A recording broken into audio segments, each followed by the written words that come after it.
Hi family, welcome back to my channel. I hope you are doing well and you have also been learning a lot. If you are joining us for the first time today and you haven't done that, kindly go ahead and hit the subscribe button. Also turn on the notification bell so that you don't miss any of the sessions we bring your way. And please remember to share with friends and family. For those who have been sending us questions and comments, we are very grateful and continue to do that so that we learn together and help to make our lives better. We want everyone to know about health and live healthy and fulfilled lives because some of the things that we go through are actually preventable, and therefore if we know more about it, we'll be able to do better. So share with friends and family. Today I'm going to talk to us about sickle cell disease. And for those of us who are in Africa and other places, we might have heard about it, but we want to know a little more what we can do to be able to identify if somebody has it or not.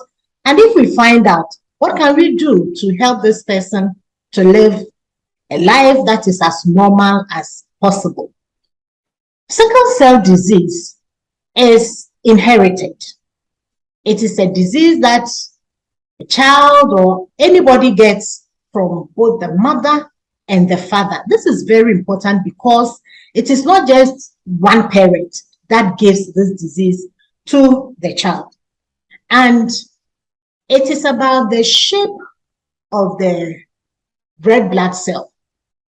We have the red blood cell, which normally is round. But in the case of somebody with sickle cell, some of the cells are not round. They are in the shape of what we call the sickle, or people want to refer to it as the banana shape. So if you look at a banana or the letter C, you find that this is how the sickle cell looks like. What the shape does is that as the blood flows through the person's vessels, they can stick together and prevent a smooth flow of the blood. And this is what leads to all the complications and the other signs and symptoms that we find with people who have sickle cell. Now, some of the symptoms, especially in children, that we can find that will help us to identify whether this child has sickle cell, is that they have swollen joints in the hands and the feet. Sometimes we refer to that as hand-foot syndrome. So the joints will be swollen and painful. In a very small child, the child will not be able to tell you that this is painful. So you find that this child can be irritable. You may find it difficult to let this child stop crying, but if you look at the hands and feet, you find that they are swollen. That can tell you that this child has probably has sickle cell disease. The other thing that we find with such children as they grow older is that they have painful joints. They can have pains in the joints or even in their tummies. Other people can have delayed growth. We can also have some that have specific features. So when you look at the face, you find that the forehead is big, what we call the frontal bossing. You find that the mouth area also is quite prominent. Some of them have very long and tiny fingers. And then the tummy could be big because of what is going on inside the spleen, which is an organ inside the body.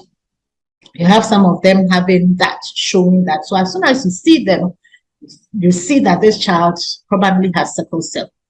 For some of them, they can look smaller than their ages, or they may even have some delayed development. So they don't look like children who are the age that they are. So that could be another problem. Some of them have challenges with their eyes. The way they see can be affected. And for others, because of the fact that their cells break down faster than the normal cells, they come out with yellowish discoloration of the eyes, what we call jaundice. So you find that almost all the time, they have jaundice. And also because of the fact that the cells break down quite often, they can have anemia, which means that the blood level is low, and that can lead on to them feeling tired. They are not able to run as fast as others or do some other very hard exercises like their friends would do. So these are some of the signs and symptoms that we can find in children who have sickle cell disease. Now, even though this is called a disease, and some of them can come down with frequent infections because of the poor circulation and the oxygen that is low getting to other parts of the body, it is not because these people are always sick that we call them the sicklers. That is one misconception that people have, that they are called sicklers because they fall sick very often. That is not the reason for the name sickle cell disease. It's because of the shape of the blood cell. That's why we call them the sickle cell disease patients or clients, whatever you want to call them. So that is an important point for you to note. Now, there are some complications that can occur with people who have sickle cell. One of them is the painful situations that they go through most of the time. Can be very, very painful. Some of them can also have what we call necrosis, which is like the death of the hip, the tip of the hip bone. They can have what we call the aseptic necrosis of the hip bone. That is something that can happen. So because of the poor circulation that can take place, and the fact that the blood can be slow in moving, and the cells can also stick together, there are certain complications that can be severe, even in children. One of them is stroke. It can happen in a child, it can happen in an adult. And when this happens, you can have paralysis of a part of the body, or the child will have paralysis in both arms and legs. We can also have some leg ulcers or wounds on the legs. This is another thing that can happen as a complication. In the case of young boys and young adults, men, they can have what we call Prampism, where there is the persistence of an erection. And this is something that has to be identified as quickly as possible and sent to the hospital. Because if that continues for too long, then it can affect this child's sexual performance in the future. So that is something we have to look out for. We can also have what we call the acute chest syndrome, where these people have so much pain in their chest because of problems with their heart, with their lungs. Breathing becomes a very challenging thing for them. And this has to be identified as quickly as possible, and the child or the adult sent to the hospital. Now, in terms of how this is diagnosed, diagnosis can be done at birth. In previous years, it was only done later in life when the child starts showing some of the signs that we have mentioned, or the mother or father identifies that my child is not growing so well, the eyes are always yellow. They take the child to the hospital and a diagnosis is made. But as science has progressed, diagnosis can be made soon after birth. So we have the newborn screening that is done to find out whether these children have sickle cell in them or not. Remember that it is a genetic thing. It's transmitted from both parents to the child. It is not something that the child will get from outside when this child is born. So the screening is done. And if it is not found early, by the age of 6 months, the child can start showing the swelling of the joints that I mentioned earlier. And this can let you send this child to the hospital, and the lab test will be done to confirm whether it is sickle cell or not. Some of them might also be having infections. So if the diagnosis is made early, then the children can be put on antibiotics right from early on in birth, so that they are prevented from having these repeated infections which will affect their growth and development.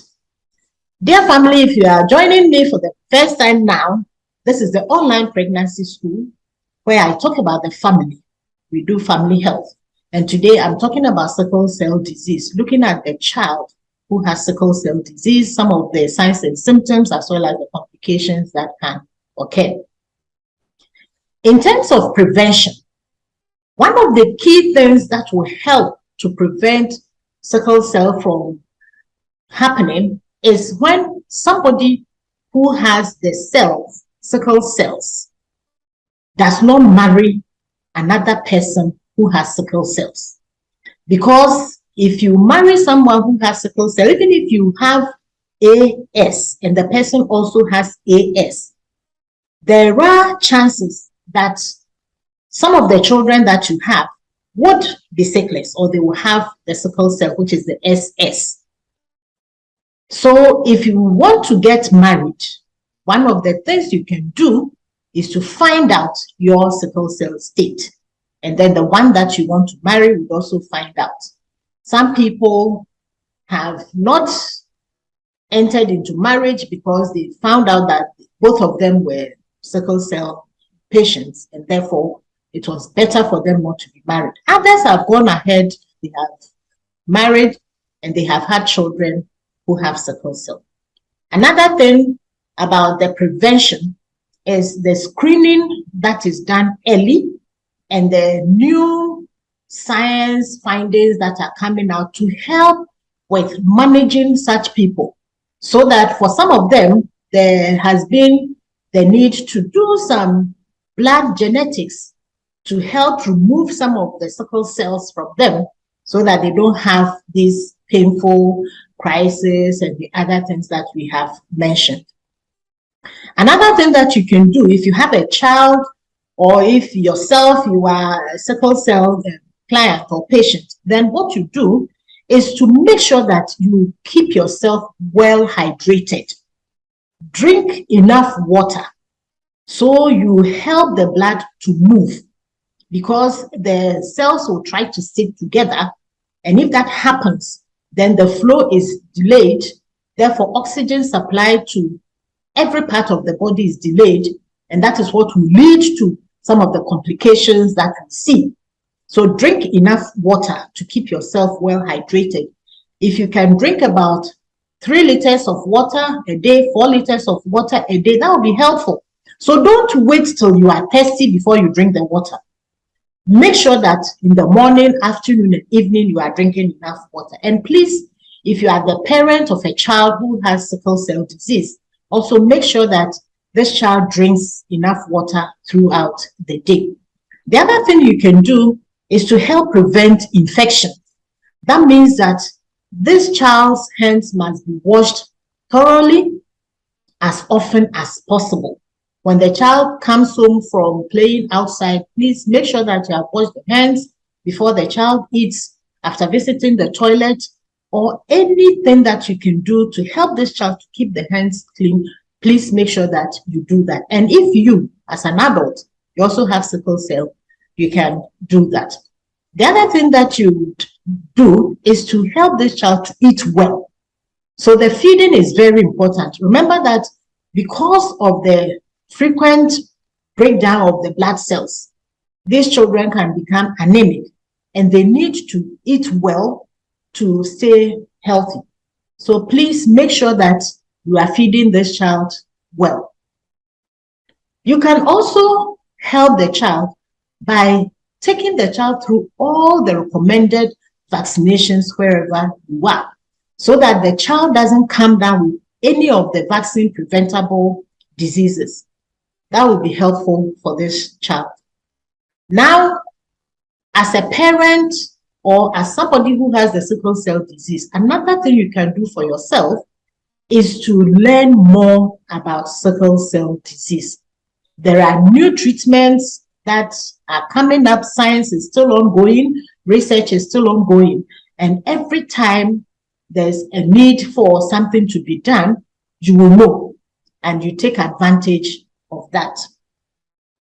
In addition to all this, there are also medical institutions, doctors, other healthcare providers that have been trained to take care of people who have sickle cell disease. So it will be good that you identify such clinics and attend those clinics either for yourself or for your child. They know, because they have been taking care of such people, what to do for any child or any adult who has the sickle cell disease. Now, if you are a woman with sickle cell disease and you become pregnant, it's a very important time in your life to make sure that you seek care. So do not take your antenatal for granted. Do not just buy any medication for yourself, because pregnancy already is a stressful or can be very stressful condition for some people. And with that, you have a lot going on.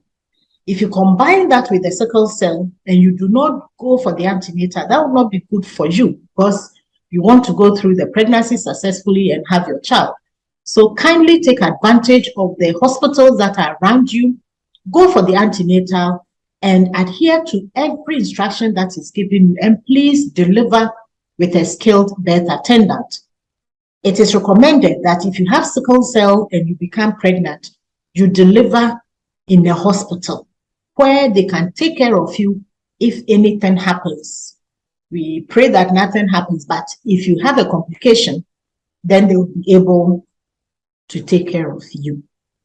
Ladies and gentlemen, sickle cell is a big topic, but today we wanted to share with you some of the signs and symptoms and what you can do to help your child or yourself to stay healthy. And long ago, it was believed that people who had sickle cell would not grow to adulthood. But that has been proven to be wrong, because we have people who are adults. They have grown in life, they have pursued their careers, and they are doing very well. But you have to take care of yourself. Take care of that child who has sickle cell. Take the child to the hospital when you find any of the complications that we have mentioned. And they also have regular clinics that they attend. So please register this child if you have a child who has sickle cell, and take the child for the regular checkups, so that all that needs to be done for this child will be done for the child. And please, for parents, do not neglect them, and don't let them feel like they are people who are always falling sick. Let them be part of the family. If you have other children, let them play with them. But of course, if you find that they are getting too tired playing with these children, you can let them rest. But please let them be as normal as possible. And once they grow up and they are going to join other people in other places, you don't have to let them feel like they are not normal, but also just help them to stay healthy. Ladies and gentlemen, I hope you have learned something about sickle cell. And if you haven't done that yet, please go ahead and hit the subscribe button. Also, turn on the notification bell, and please share widely as you can. Follow us on Facebook, Instagram, The Pregnancy School. And I'll see you in my next video. Bye.